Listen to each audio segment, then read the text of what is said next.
Allahabad high court द्वारा कफील खान को hate speech के आरोप से मुक्त कर दिया गया। एनसीबी, ईडी और सीबीआई द्वारा जो रियाज से पूछताछ की जा रही है उसको विक्टिम बनाया जा रहा है। वो बेकसूर है, वो बेचारी है, उसके साथ ऐसा नहीं होना चाहिए। और सुप्रीम कोर्ट द्वारा प्रशांत भूषण मामले में जो निर्णय आया वो प्रशांत भूषण के लिए मॉरल विक्ट्री है। इन तीनों चीजों में क्या कनेक्शन है?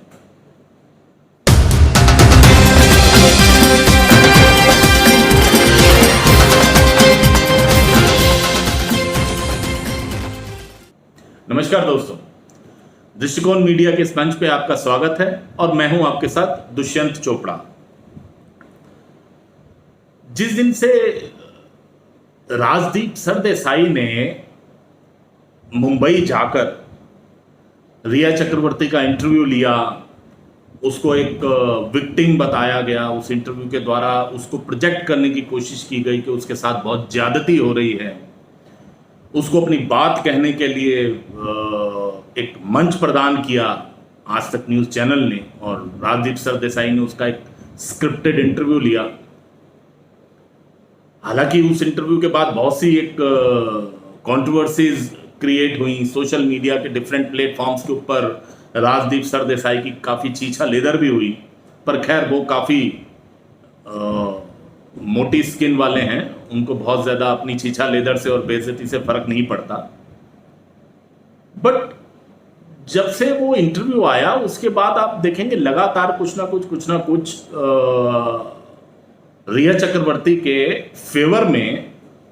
कुछ लोग बहुत पुरजोर तरीके से ट्विटर के माध्यम से, सोशल मीडिया के माध्यम से या कुछ न्यूज़ चैनल्स के माध्यम से आवाज़ उठाने लगे हैं और रिया को ना सिर्फ विक्टिम बताया जा रहा है बल्कि इस बात को साबित करने की कोशिश की जा रही है, इस बात को स्थापित करने की कोशिश की जा रही है कि सुशांत तो एक ड्रग्स लेने के आदी व्यक्ति थे, वो एक नशेड़ी थे और सुशांत के घर वालों को भी ये सारी बातें पता थी। अब इसी कड़ी में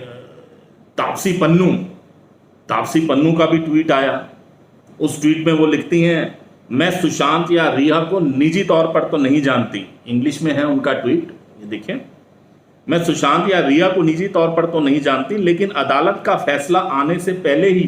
किसी को गुनाहगार डिक्लेयर कर देना बहुत गलत है। एक और फिल्म एक्टर हैं जो अपने आप को प्रोड्यूसर डायरेक्टर भी क्लेम करती हैं, लक्ष्मी मंचू, उन्हीं के ट्वीट को उन्होंने रीट्वीट किया है तापसी पन्नू ने, और साथ में रिया के फेवर में उन्होंने एक ट्वीट किया है। और रिया के फेवर में डायरेक्टली या इनडायरेक्टली खुद ट्वीट करना या किसी के ट्वीट को रीट्वीट करने की जो एक परंपरा उस दिन के बाद से चालू हुई,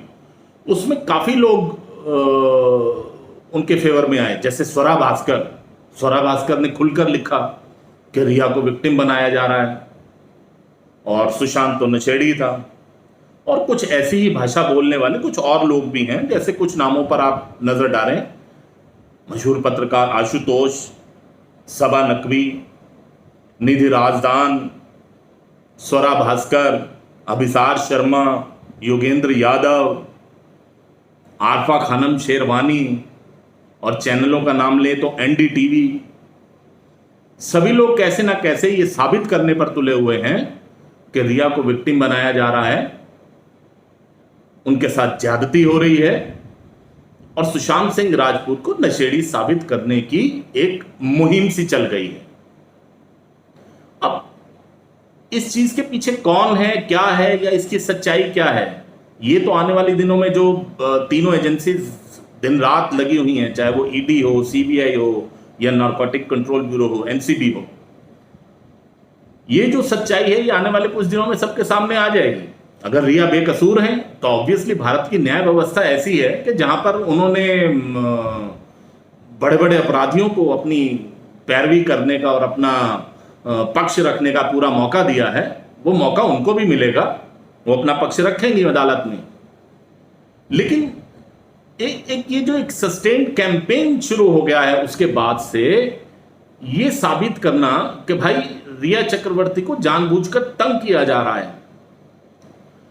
अब अगर हम इसकी निटी-ग्रिटी में ना भी जाएं कि उनको तंग किया जा रहा है या नहीं किया जा रहा है, या उनका मीडिया ट्रायल चल रहा है वो सही है या गलत है, या सीबीआई उनके साथ जो कर रही है वो सही है या गलत है, एक कॉमन फैक्टर आपको इन सब लोगों के पिछले कुछ दिनों के ट्वीट पे आप नजर डालेंगे, इनकी सोशल मीडिया एक्टिविटीज के ऊपर नजर डालेंगे, या एनडीटीवी के कुछ प्रोग्राम्स के ऊपर नजर डालेंगे, तो एक कॉमन फैक्टर, एक कॉमन थ्रेड इन सब में आपको नजर आएगा। जैसे कि वीडियो के शुरू में ही मैंने कहा, कफील खान आप भूले नहीं होंगे उनकी हेट स्पीच, लेकिन चूंकि अदालत का फैसला आ गया, इलाहाबाद हाई कोर्ट ने उनको बिल्कुल उस आरोप से मुक्त किया है, तो अदालत का फैसला है, हम भी उसका सम्मान करते हैं। अदालत ने कुछ सोच समझकर, साक्ष्यों को देखकर ही वो फैसला दिया होगा। लेकिन अगर आप ये जो सभी नाम मैंने लिए, आशुतोष सभा नकवी, एनडीटीवी, निधि राजदान, अभिसार शर्मा, योगेंद्र यादव, ये सभी लोगों का एक कॉमन फैक्टर है, ये लोग रिया के फेवर में भी बोल रहे हैं। कफील खान का जो निर्णय आया इलाहाबाद हाई कोर्ट का, उसका ये लोग पूरा सम्मान कर रहे हैं और बहुत न्यायपालिका की जीत बता रहे हैं। और यही वो लोग हैं जो कि कल जब सुप्रीम कोर्ट का फैसला आया, तो उस सुप्रीम कोर्ट के फैसले की इन लोगों ने इस तरह से मखौल उड़ाया, खिल्ली उड़ाई, और साथ में उस बात को प्रशांत भूषण के लिए एक मॉरल विक्ट्री बताया, और ये बताया कि देखिए कैसे एकदम प्रशांत भूषण जो हैं वो साफ छूटकर उसमें से आ गए। सुप्रीम कोर्ट का फैसला भले ही कुछ भी हो, इलाहाबाद हाई कोर्ट का फैसला भले ही कुछ भी हो, लेकिन ये जो ट्रेंड है कि अगर फैसला आपके हक में आ रहा है तब तो आप उसे न्यायपालिका की जीत बताएंगे, और अगर फैसला आपके हक में नहीं है तब आप न्यायपालिका को ही कटघरे में खड़ा कर देंगे। ये ट्रेंड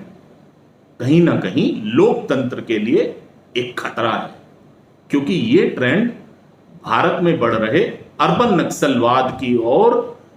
क्लियर एक इशारा कर रहा है, एक संकेत दे रहा है, जहां कहीं ना कहीं सरकार को भी, न्यायपालिका को भी, और लोकतंत्र का चौथा खंभा माने जाने वाले मीडिया को भी इस बात का संज्ञान लेना होगा कि ये कहां तक उचित है कि अगर कोई भी फैसला, कोई भी चीज आपके फेवर में हो रही है या आपके अनुकूल हो रही है तब तो आप उसका स्वागत करेंगे, लेकिन अगर आपके अगेंस्ट जा रही है तब आप बड़ा दिल नहीं दिखाएंगे और आप उस चीज को एक प्रश्न चिन्ह उसके ऊपर लगा देंगे। आज यही प्रश्न मैं अपने दर्शकों के सामने छोड़कर जाना चाहूंगा। आप लोग निर्णय लीजिए कि क्या ये जो पूरा जो गैंग है, जो कहीं ना कहीं किसी ना किसी रूप में जाने अनजाने या डायरेक्टली या इनडायरेक्टली एक अर्बन नक्सलवाद को बढ़ावा दे रहा है, उसका सपोर्ट कर रहा है,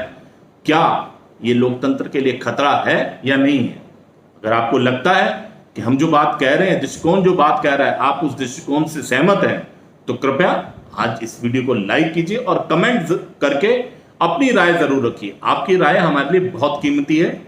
आप हमें बताइए कि आप इस बारे में क्या सोचते हैं,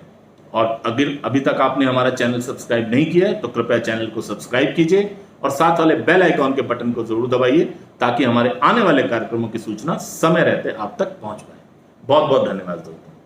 थैंक यू।